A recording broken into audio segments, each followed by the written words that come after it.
Hello students, कैसे हैं आप लोग। आई होप कि आप बहुत ही अच्छे होंगे। तो सभी स्टूडेंट्स ने अपना मेरिट लिस्ट में नाम देख लिया होगा और आपका रोल नंबर यदि रैंक लिस्ट में है या मेरिट लिस्ट में आपका है तो आप काउंसलिंग प्रोसेस और एडमिशन प्रोसेस के लिए जा सकते हैं। उसके साथ ही साथ जिन स्टूडेंट्स को इंडिविजुअल स्कोर चेक करना हो तो उसका स्कोर आपकी ऑफिशियल वेबसाइट पे जारी हो जाएगा, वहां से आप देख सकते हो। अब इस वीडियो में बात करेंगे कि एक्चुअल में आपको कितनी रैंक तक जो है सीट मिलने वाला है। काफी आपको मन में सवाल उठ रहे होंगे, जितने भी पेरेंट्स हैं, जितने भी बच्चे हैं जो हमारा वीडियो देख रहे हैं, तो प्लीज बच्चे वीडियो को पूरा देखिए, हर चीज को समझिए कि एक्चुअल में रैंकिंग का क्या खेल है। एम्स बहुत बड़ा खेल खेलती है, वो है कैटेगरी को लेके। ओके, कैटेगरी को लेके एम्स का बहुत बड़ा प्रताप है, जिसमें काफी बच्चे जाल में फंसते हैं और काफी आपको यूट्यूब पे गलत इंफॉर्मेशन मिलती है, जिससे आप अच्छी रैंक होने या अच्छे स्कोर होने के बावजूद भी आप अपना सिलेक्शन नहीं ले पाते। तो चलिए, बेसिकली मैं सिर्फ राजेश कुमार, पिछले 5 साल से मैं AIIMS BSc nursing and paramedical की काउंसलिंग कर रहा हूं। तो यहाँ पे आप हमारे व्हाट्सएप नंबर पे कांटेक्ट कर सकते हैं और आपकी स्कोर पे, आपकी रैंक पे सीट आपको मिलेगा या नहीं मिलेगा,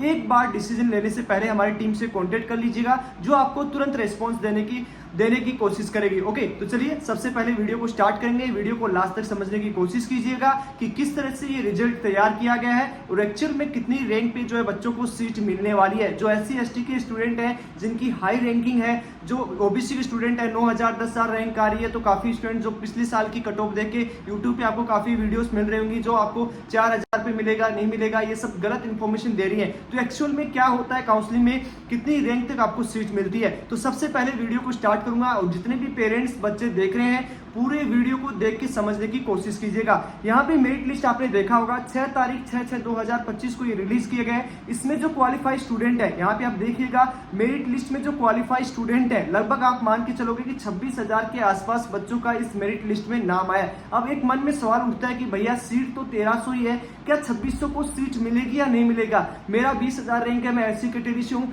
क्या मुझे सीट मिलेगा या नहीं मिलेगा। तो एक्चुअल में आपको सीट मिलेगा, वो किस तरह से मिलेगा, क्यों मिलेगा, क्या बेनिफिट से मिलेगा, वो हम बात करने वाले हैं। अब यहाँ पे टोटल पहले सीट मैट्रिक्स की बात करें कि कितने स्टूडेंट्स यहाँ पे क्वालिफाई हुए हैं किस कैटेगरी से। सबसे पहले स्टेप बाय स्टेप हम बात करेंगे। तो यहाँ पे जो आपका जनरल कैटेगरी है, ओके, जनरल कैटेगरी का जो स्टूडेंट है यहाँ पे आप देख सकते हो, उसमें 16,000 रैंक तक बच्चों का लिस्ट में नाम है, जिसका क्वालिफिकेशन स्कोर क्या था, 50 से अबव स्कोर रहेगा, तो उन बच्चों का इस मेरिट लिस्ट में नाम आया है, 50 परसेंटाइल से अबव रहेगा। उसके बाद EWS के स्टूडेंट्स का 15,999, लगभग आप मान सकते हो 16,000 बच्चों का मेरिट लिस्ट में नाम आया है। अब यहाँ पे OBC NCL का 20,000 तक इसमें नाम आया है और SC का 26,164 और वहीं ST का 27,007 रैंक तक इस लिस्ट में नाम आया। अब एक्चुअल में सवाल क्या उठता है कि भैया हमारी रैंक थोड़ी हाई है, यहाँ पे कट ऑफ का इफेक्ट सिर्फ पड़ेगा जनरल कैटेगरी को। ओके, जनरल कैटेगरी के को सिर्फ इफेक्ट पड़ने वाला है, बाकी EWS और OBC का यदि आपके पास सर्टिफिकेट है, तो यदि आपका स्कोर 52 से अबव है तो आप काउंसलिंग में जरूर जाएं, चांसेस रहेगा आपको सीट मिलेगा। क्यों मिलेगा, किस लिए मिलेगा, उसकी हम बात कर लेते हैं। तो सबसे पहले जो स्टूडेंट है वो जनरल की हम बात करेंगे। पहले बात जनरल की बात करेंगे। यदि जनरल में आपकी रैंक है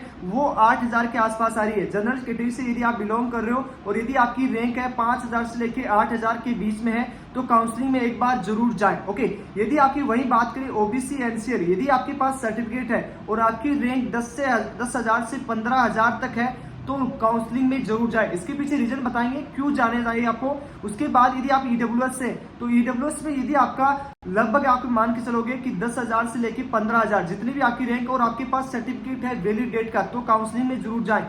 SC से बिलोंग कर रहे हो तो SC से लगभग 20,000 तक और वहीं ST की बात करें तो लगभग 22,000 तक रैंक है, तो आप काउंसलिंग में जरूर जाएं।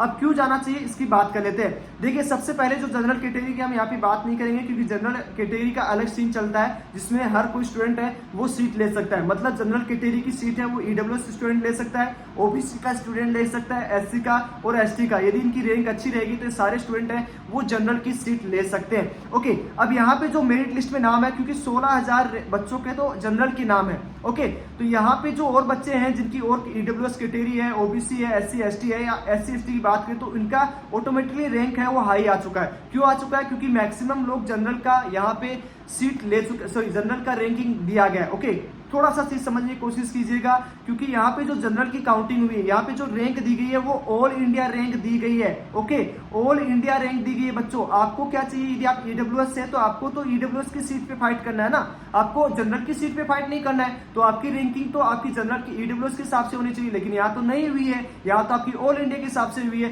तो कट ऑफ डिसाइड नहीं हो सकती। तो इसलिए आपको जितनी हाई रैंकिंग है लेकिन आपके पास सर्टिफिकेट है तो सर्टिफिकेट का आपको बेनिफिट मिलेगा। हमेशा यही होता है कि बच्चों के पास सर्टिफिकेट होता है तो उसका लो स्कोरिंग पे उसको अच्छी कॉलेज मिल जाती है। वो इसलिए मिलती है क्योंकि उसको कैटेगरी का सर्टिफिकेट मिल सकता है। ओके, ईडब्ल्यूएस की सीट और ओबीसी की सीट कोई भी स्टूडेंट नहीं ले सकता, मात्र यही स्टूडेंट लेंगे जिनके पास सर्टिफिकेट है। और इसमें से भी जो स्टूडेंट है, जैसे 16,000 यहाँ पे बच्चों आए तो 16,000 का 16,000 बच्चों के पास सर्टिफिकेट है? बिल्कुल नहीं है। 80% से 90% बच्चों के पास वैलिड सर्टिफिकेट नहीं है। जितने हमारे पास बच्चे हैं उनके भी पास वैलिड सर्टिफिकेट नहीं है, उनका भी जनरल से काउंसलिंग होगा, तो यहाँ कट ऑफ ऑटोमेटिकली यहाँ पे डाउन आने वाली है क्योंकि वैलिड सर्टिफिकेट नहीं है।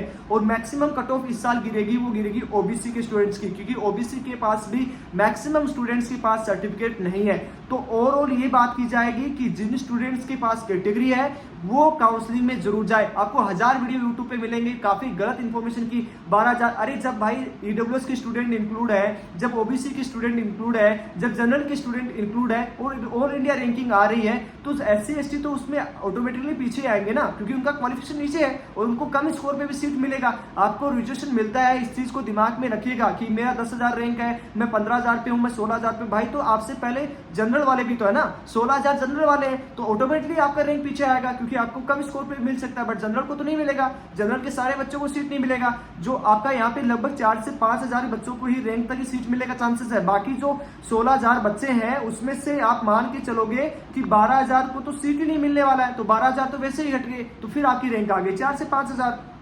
तो ये चीज आपको दिमाग में रखना है बच्चों, कंफ्यूज नहीं होना है। हाई रैंकिंग आई है, सिर्फ जनरल वालों की वजह से आपकी रैंक थोड़ी सी आउट ऑफ रीच गई है, घबराना नहीं है। आप एक बार काउंसलिंग में जाने से पहले आप हमारी टीम से जुड़िए, बात कर लीजिए, उसके बाद हमारे पर्सनल मेंटरशिप प्रोग्राम में भी ज्वाइन हो सकते हो, जहां पे सीट मिलने का गारंटी रहेगा। मैक्सिमम हमारी टीम ट्राई करती है कि आपकी जो भी रैंक होती है, यदि हमारे लगेगा कि बच्चे का सिलेक्शन हो सकता है तो हम अपनी काउंसलिंग ब्राउचर में आपको ज्वाइन करवा देंगे और वहां पे आपकी पूरी काउंसलिंग प्रोसेस, जितनी भी काउंसलिंग प्रोसेस है वो आपको हमारी टीम करके देगी। ओके, कोई भी ऐसा हिडन चार्जेस नहीं है जिसमें आपको कोई प्रॉब्लम आए। सारी काउंसलिंग प्रोसेस की रिस्पॉन्सिबिलिटी हमारी टीम लेती है और लास्ट 5 साल से हमारी टीम काउंसलिंग करती आ रही है। तो एक्चुअली लास्ट हम बात करेंगे कि कितनी रैंक तक आपको काउंसलिंग में जाना चाहिए। तो जनरल कैटेगरी से यदि आप हो तो लगभग 4 से, यदि आपकी 8,000 की रैंक है तो जरूर एक बार काउंसलिंग में जरूर पार्टिसिपेट कीजिए। यदि आप ओबीसी के स्टूडेंट हैं तो यहाँ पे आप 15,000 तक ले सकते हैं एक बार काउंसलिंग में पार्टिसिपेट। उसके बाद इसके बाद ईडब्ल्यूएस के स्टूडेंट हैं, यदि आपने ईडब्ल्यूएस के पास सर्टिफिकेट है, जिन स्टूडेंट्स के पास सर्टिफिकेट है तो उन स्टूडेंट्स को 15,000 से ज्यादा रैंक तक भी आपको 15,000 तक आपको काउंसलिंग में जरूर बैठना है। ओके, एससी एसटी के स्टूडेंट्स को 20, एससी को 20,000 तक और एसटी की बात करें तो लगभग 25,000 तक यहाँ पे काउंसलिंग प्रोसेस में जरूर जाना है बच्चों। घबराना नहीं है। आपको डर लग रहा होगा कि भैया 17,000 रैंक 18,000, अरे भाई इस चीज को समझो, आपसे पहले जनरल वाले हैं और जनरल वाले से बाद में ईडब्ल्यूएस वाले हैं, ईडब्ल्यूएस से बाद में ओबीसी वाले हैं, उसके बाद में एससी एसटी कैटेगरी आता है। तो 16,000 बच्चे जब रैंक तक जो ओबीसी वाले आ रहे हैं, जो जनरल वाले आ रहे हैं, जो 20,000 तक, तो उनका भी तो उनसे आपकी अच्छी रैंक है। ओके, यदि आपकी 16,000 रैंक है तो आपको ओबीसी वालों से ज्यादा रैंक है। ओके, तो आपको तो सीट मिलेगा। तो उस चीज को दिमाग में लेके रखिए, पैनिक मत हुई। जितने भी पेरेंट्स हैं ये मत सोचिए कि 1300 सीट है, बच्चे की रैंक बहुत आई है, इसको काउंसलिंग में नहीं जाना चाहिए। तो एक बार आप हमारी टीम से बात कर लो, नंबर आपको स्क्रीन पे चल रहा होगा या हमारे व्हाट्सएप ग्रुप का लिंक डिस्क्रिप्शन में मिल जाएगा, वहां से आप हमें जो है वो सारी चीज के लिए आप व्हाट्सएप कर सकते हो। तो चलिए आज इस